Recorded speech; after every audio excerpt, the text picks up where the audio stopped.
All right, welcome back. And I'm sure if you just tuned into the show, you missed a big discussion, but they say better late than never. This is tied to the first discussion also too, because the first discussion revolved around Nigeria's next CEO, who he should be. And one of the things you heard from all of our wonderful resource persons had to do with vision, vision, vision. The leader must have a vision. And with us this morning to help us understand just exactly what the vision is about and what we should be doing. So Olajide Adediran, it's a media entrepreneur. It's a pleasure to have Olajide Adediran join us this morning. And maybe he's the embodiment of the Nigerian dream and the kind of things he hopes to achieve. But seriously speaking, you've seen what is happening around the country. You've talked with, you grew up in this state, for example. You know what the Nigerian dream is, what the Lagos dream is all about. And if you were woken up in the morning and said, what is the dream? I'm sure you would not even need to go to any book to let people understand this is where I am, this is where I hope to be, this is what I saw, and this is where I'm going to be headed to. What does it look like? Well, thank you very much. First, I think that if we're able to achieve Lagos dream, we would have achieved over 80% of Nigerians' dream. Because Lagos is Nigeria, Nigeria is Lagos. Let me put it that way. But I've listened to other speakers, they spoke about their expectation of who should be the next Nigerian CEO. I'll sum it up this way. There is what we call standard qualities. You can't negotiate them. For me, what is this standard? Before we start talking about whether age or not, what is this standard qualities? You must understand, the state called Nigeria, in terms of economy and all of this architecture. First, you must know that. Then again, you must be that person who, a nationalist, to the core. That person will be able to identify resources, and make better use of them, at the right place. I mean, putting the square peg, as you say it, in the square hole, if there's something like that. Outside all of that put together, which I consider as the standard quality, okay, then I want to believe, like, if you're not physically and mentally fit, just like Lagos, you can't govern a state called Nigeria, okay? But in Lagos, we had one more thing to it, independence. That is what we've lacked over the years. We've never had that independent airsman in the state of Lagos, and that is what we are working towards Lagos, for Lagos, that in the very first time, can we have the people of Lagos, decide who governs them? And from there, we'll be able to talk whether or not is somebody that can think on his own, or is somebody who doesn't require second level approval before he can get something done.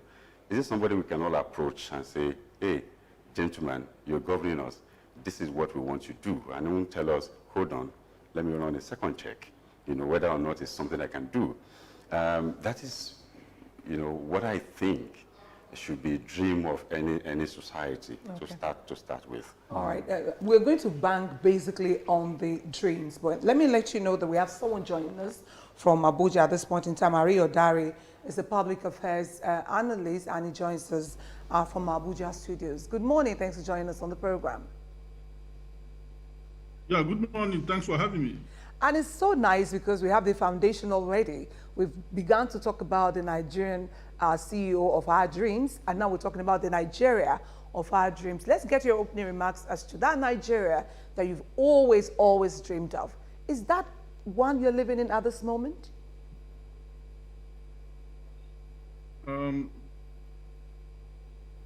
Let me just first appreciate the anchor people in the studio for what you do every day to help Nigerians to at least be abreast of what is going on in our country, and also for bringing up to date issues for our own discussions.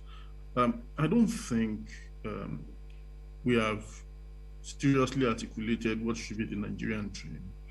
I also know that I know that one way or the other, the founding fathers And subsequently, the latter-day leaders have, in a way, talked about certain aspects of our nations, what should be for Nigeria as a country. Now, the reason why we have so fallen apart is because we don't have a sense of ownership. And for us to have a sense of ownership, there must be that Nigerian dream, there must be that purpose-driven, overarching agenda for a nation that works. People wake up in America and say, God bless America, even though America today also is going through a lot of problem because of wokeness of, let me say, is it the radical left or something like that, and the constant fight between the radical left and the conservatives. In Nigeria today, if we want to talk about the Nigerian dream, we have to situate it in the context of the challenges that we've had and the nation that we want to build. And that is why 2023 is very significant. Based on what we've seen in the last couple of months, years, especially in the last 6 years, that if we don't make a conscious effort in terms of getting a leader who can help us to articulate and actually mold the Nigerian dream, we need a leader who will bring the people of this country together and let us put together what will represent the Nigerian dream. And we must consciously do that. And that is one thing that the previous leaders have failed to deliberately do. And that is why Nigeria today has no that identity of ownership.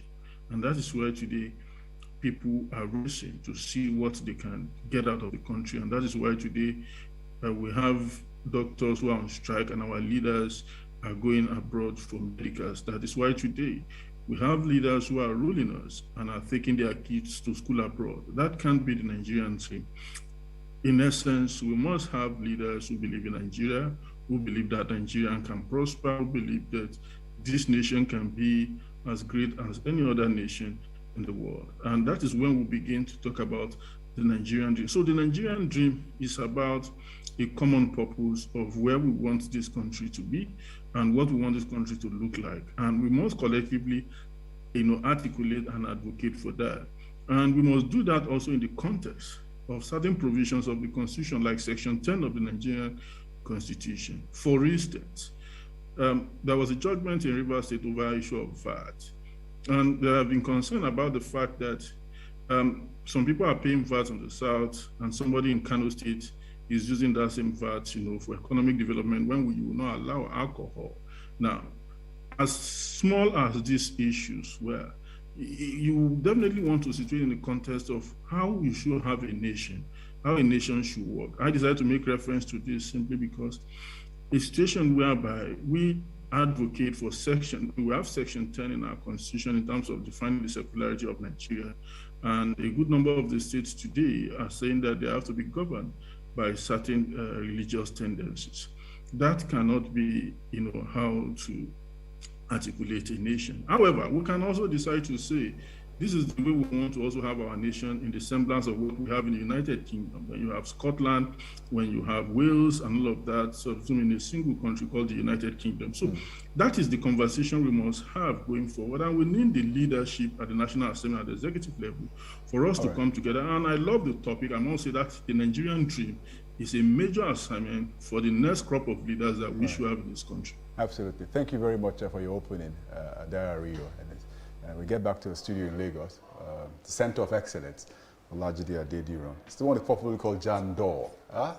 And so, important question, something you said, I'm going to take up something that he said also too. Most of the speakers in the previous topic touched briefly on what they called godfatherism. They said it was something they just thought. I think the closest was Olajide, who talked about soldiers of fortune who have been in power all these years.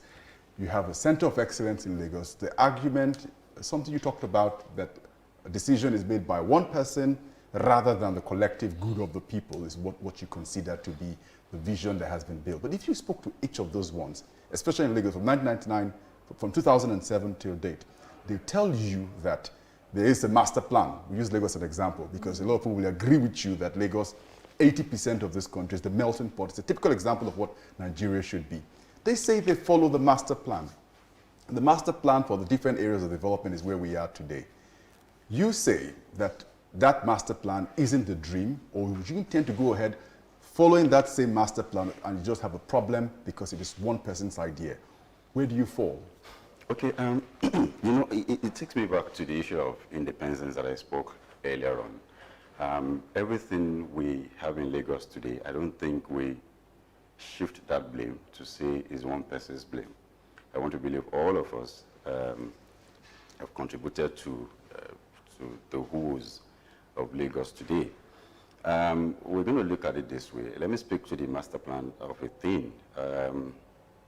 Yes, we're still running the master plan of 1999 in 2021. I don't know if you understand what I'm saying. In 2021, and we're saying there's a master plan. When was the last time the so-called master plan was reviewed? Who reviewed it? What additions do we have now? What have we considered obsolete from everything that was in the initial master plan? But because every election year, all of us, what we jumped at is a puppet given to us, and we just railroad everybody and say follow. So we followed without questioning, without saying anything. Even within the ruling party, we can't even say anything to say, you know what, why are you giving us somebody who doesn't even know Lagos? You understand? Why do we have to follow somebody, I mean, who have not been in half of what we call Lagos? I'll take, for instance, anytime we have a downpour, like heavy downpour, you see what happened in Lagos. Of course, we won't rule out the fact that Lagos is one of the, I think, about 11 sinking cities in the world. You understand? We're not saying it won't be taken over by water when it rains, but has somebody ever thought of it to say, you know what, there's going to be heavy downpour tomorrow. What do we need to do? You know, we just have to be proactive and say, look, tomorrow these axes don't go there. It happened in July. We spoke about it, but the government called a press conference 2 days ago and saying, okay, there's going to be something like that. Must we tell them before they know? But what do you have? In the cabinet of Lagos today, you have those that have been there in the last 20 years. The same set of people recycling. Now they're passing it to their own children, you know.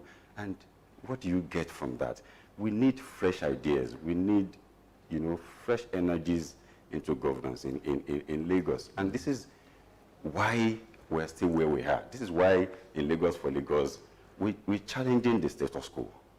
It's not targeted at a particular person. All of us, we've contributed to this mess, you know, that we call Lagos. And I'll even tell you how far that mess has gone to even further messed up our brains in Lagos.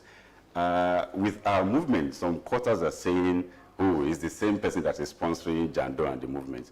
And I said, that is how much they've messed up with our brain. We believe nothing else can come out from anywhere aside from that status quo. Sorry, okay. Sorry, sure. Oh, okay.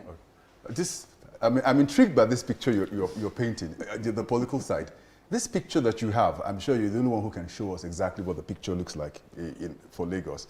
Does it include agberos and area boys for transportation? Because if you picture what you want for Lagos as an example, if you were told the sight and sounds of this state, the first thing that will come to your mind are the major bus stops, and the pictures you see are agberos walking in collusion or in cahoot with state officials.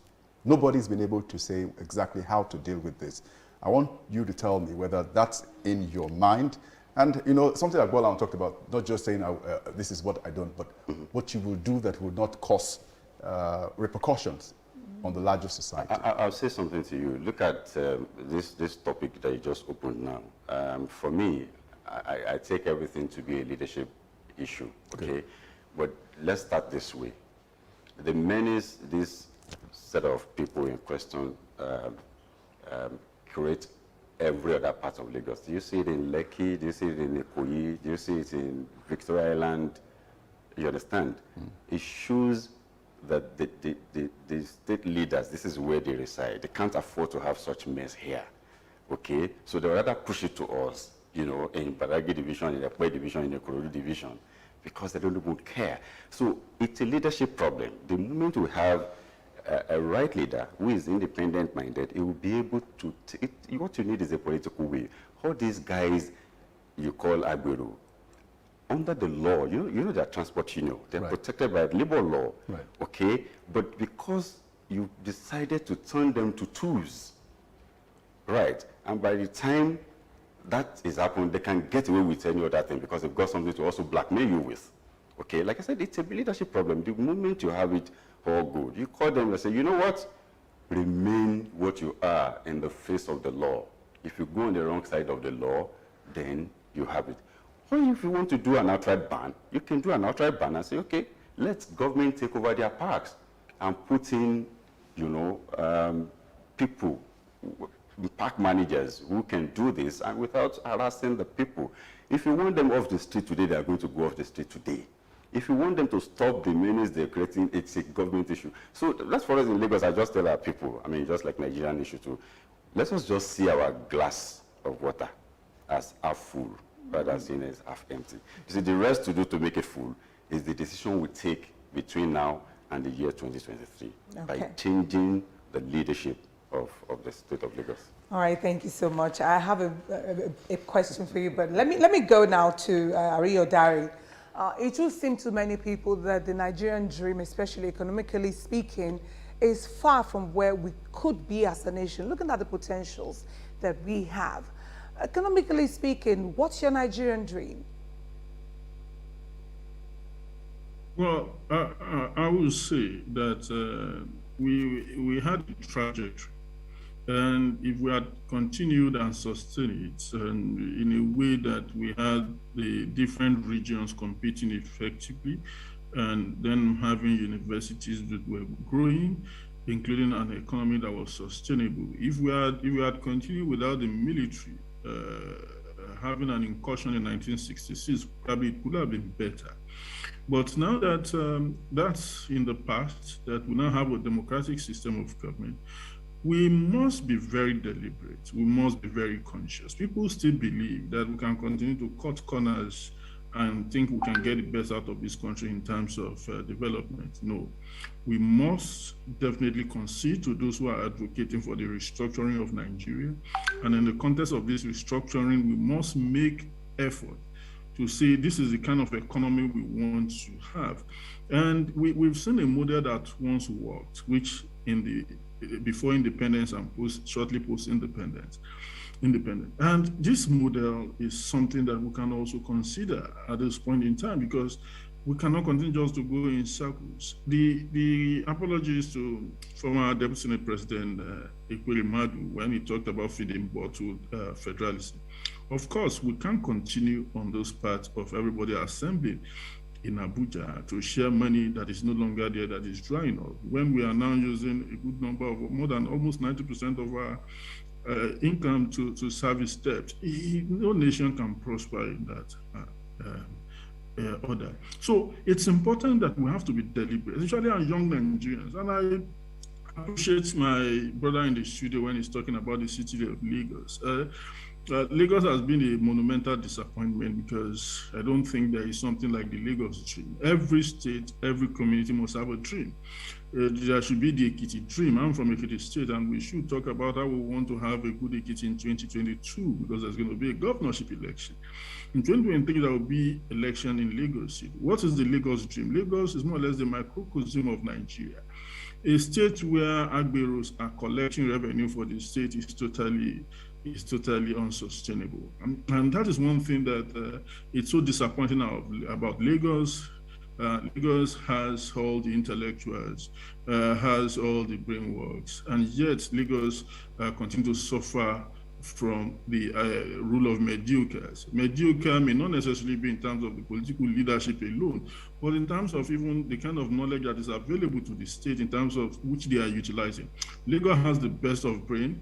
Lagos has everything it can use to turn around that state around. Like my brother said, how can you be having rainfall and you are not having projections and you are not telling people what to do and how to go about it? It's totally uncalled for. You have bureaus collecting money in 21st century is totally uncalled for. You cannot digitize for you to have an exact number of cars that's in your state, the commercial vehicles, and how to collect money from them, how to tax your people effectively. That is totally uncalled for. And I dare say that if they are able to turn around the fortune of Lagos and get the right leadership, Lagos can restructure within itself and make the best out of that state. It's a very small state, yet with a massive population. But if you have the leadership who will take politics, for the sake of exploiting the people away and decide to use politics in order to advance the development of the state, Lagos is a state that is waiting to turn around. Lagos can turn around in 2-3 years if you have the kind of leadership, because already it's a small state, already you have the people, already you have the knowledge, you have everything that is available. That's a state that is bigger than so many countries in the world. So it's also a reason why we have to, it's a mirror of what's actually happening in Nigeria, that we have been unable, to turn around our fortune and suffering in the midst of plenty. So the Nigerian dream, the Lagos dream, are something that we really need to sit down to properly articulate. Yeah. All right, Dari, thank you for that submission. When we come back, I have a very big question for Jandor. We'll take a very short break, and it's a Lagos question. Join us again.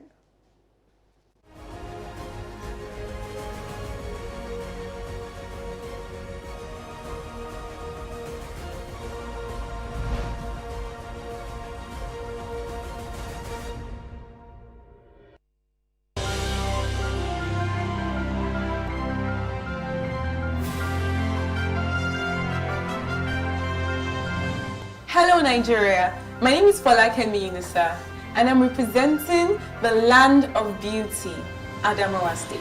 Please, I need you all to please vote for me to become the next most beautiful girl in Nigeria, because a vote for me is a vote for a queen that will use her platform to reach out to thousands of kids around the world. A queen that is a worthy role model for young ladies, and a queen that is dedicated and determined to bringing the Miss World title home. Our dream of bringing the Miss World title home again. I am that queen. Please vote for me. Thank you so much. Thank you for believing in me. Vote for me.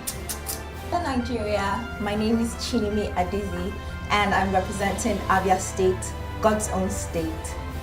I would like for you to vote for me to become the next most beautiful girl in Nigeria, because I believe I am ready to give my heart and myself to causes that affect Nigerians, our present and our future. I would also like to represent this country, our simplicity, our beauty, and the exotic, fun-filled nature of Nigerians internationally. Thank you. Hello Nigeria, my name is Okoli Uche and I'm representing Delta State. They say that if you give a man a fish for a day, he eats for a day. If you teach a man to fish, he eats for a lifetime. The importance of that saying is that it highlights the qualities and the importance of giving a man the opportunities and the skills that he needs to be stable and sustain himself for the rest of his life. Vote for me for this competition, as I promise that I will create opportunities for the hardworking people of Nigeria. Thank you.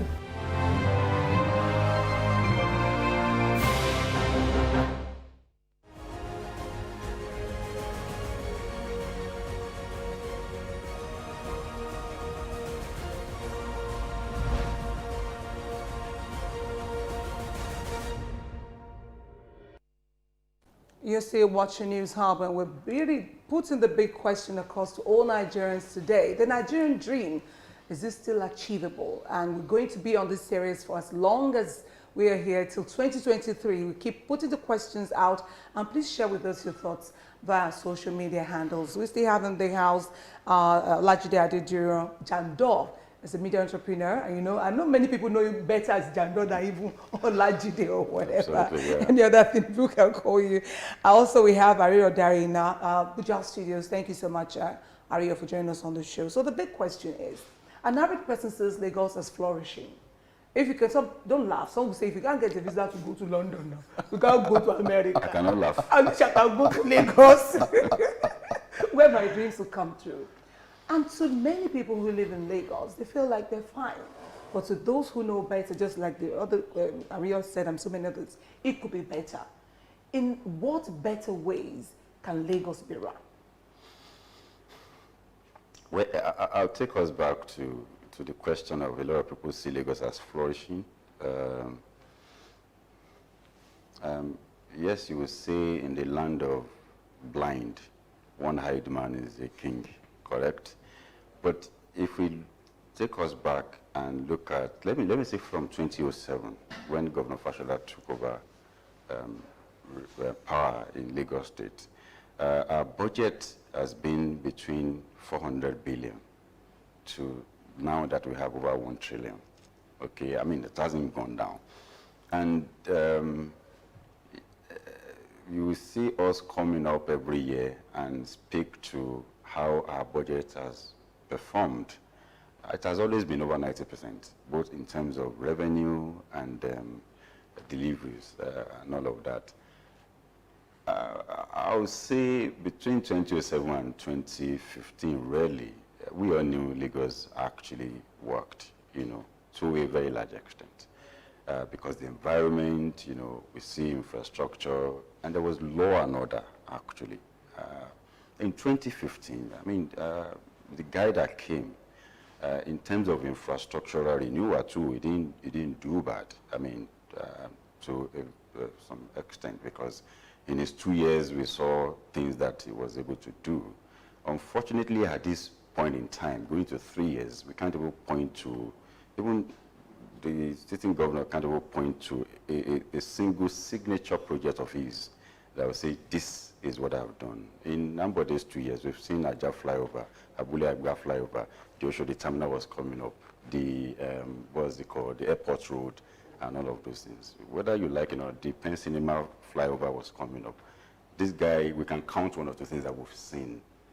But with budget of over 1 trillion, I mean, 2020 reduced by 22% because of the COVID, and it came to about 800 and something billion. It still performed over 90%.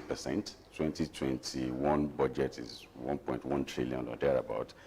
I mean, they're giving us forecast of every month, but we ask ourselves is, how much of this have we seen on the streets of Lagos? So if you want to tell us it's flourishing, and you want to get Lagos of your dream. But he won't be able to shift the blame, okay? The buck stopped at his desk. We were having a conversation earlier on, and somebody was telling us, oh, the governor didn't do this. I said, look, you can't blame that guy. He never prepared to be in office. He never envisioned to govern. You know, somebody just wake him up and say, hey, come and be in 6 months to election. What do you expect such a person to? Unlike us that have been going everywhere for the past 6 years, there is no ward, there is no local government. I haven't been. Just yesterday, I was in Alimosho. Do you understand? I drove from Isolo to Alimosho, passing through Ejigbo to go through Edimo, you know, take it to Egbeda, then from there into Ayobo to get to Mosokola and enter Agbado Okiodo LCDA. That is me, you know, going through and understanding my Lagos, aside the fact that I grew up here. So we can't have an opportunity and don't know what to do with it. You understand? Unlike somebody who just woke up and somebody just called and said, come and be. So we're not blaming the guy, really. Okay, but what we're saying is, can we have the system changed so that all of us can decide how we want our Lagos to be? For Lagos to get it right, it needs an independent emsman. And everybody, you know, Dari was saying earlier on that, you know, they call us, we're the most sophisticated state in the state. But unfortunately, the slavery that is happening in Lagos, we've never witnessed it anywhere, not even in the northern states. They change you immediately, they discover that you're not even, you know, doing well in terms of governance. But here, we're static, we don't care, and we just go about our normal day, we don't want any issues and all of that. And if you look at the numbers that we're using to get these votes, I will say this, you can only rig when you're popular. If you're not popular, you can't rig anywhere. You understand? We've had some local governments in Lagos, you know, in the last how many years, PDP have constantly been winning that local government. You know why? Because they're popular in that area, and nobody can take the vote away from them. Right. So in Lagos for Lagos, that is why we decided to say, you know what, we're going to do it differently. We're going to start early. We're going to go everywhere. And it's not a fight you can fight from outside. It has to be from within. You need somebody who understands the nitty-gritty of the trade, who has been in the system, who's been understanding how they've been getting away with this, to create the necessary, you know, implosion within that, so that you bring some people to your side and right. change from within. Right. We're going to have to leave it at that. Thank you very, very much. Olajide Adediran, Jandor, public affairs analyst, media entrepreneur, politician, I'm sure you know now because of the way he speaks. But he speaks truth to power indeed, frank and blunt. Thank you very much.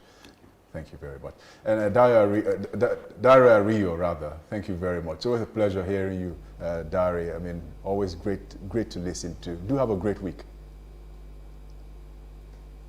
Thank you. Excellent. All right, so that's the show today. We are keeping this till 2023 and beyond. It's going to be our tradition that we always keep our leaders on their toes. If they come with us with their manifestos of what they want to do, it won't be too bad of us to ask them how they're doing it. I'll be ticking the boxes on Silverbird Television and Silverbird News 24. And we know that you are on our side so that we can get this country running and the states across the Federation also running the way we dream of it. So that's how it's going to be. How are you going to do it? We ask you. You better have the answers. And have your PVC. My name is Sheol Oyedeji. We wish you a very beautiful week. Stay safe. COVID-19 is there. Stay safe and have a blessed week. And I am Obo. This week, Urashush Kwaheri. And same to you. Back to same that.